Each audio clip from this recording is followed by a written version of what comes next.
En 1914, l'Empire russe, dirigé par le tsar Nicolas II, entre dans la Première Guerre mondiale aux côtés de la France et du Royaume-Uni dans la Triple Entente.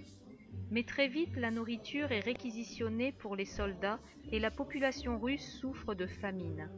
Les manifestations se multiplient. Peu à peu, les ouvriers et les soldats se rangent du côté du peuple.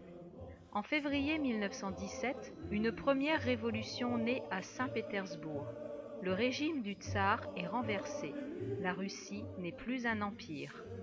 Un gouvernement provisoire est mis en place et des soviets, des conseils d'ouvriers, de paysans et de soldats sont fondés. Cependant, des oppositions apparaissent entre les révolutionnaires.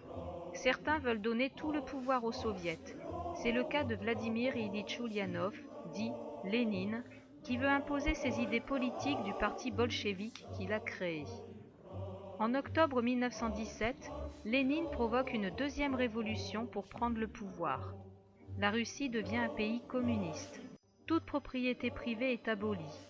Les biens, les richesses appartiennent à l'État pour être équitablement répartis entre le peuple. Il n'y a plus de classe sociale, plus de patrons, ni de bourgeoisie. En 1922, Lénine donne un nouveau nom au pays, l'URSS, l'Union des républiques socialistes et soviétiques. Le drapeau rouge porte une faucille, symbole des paysans, et un marteau, symbole des ouvriers.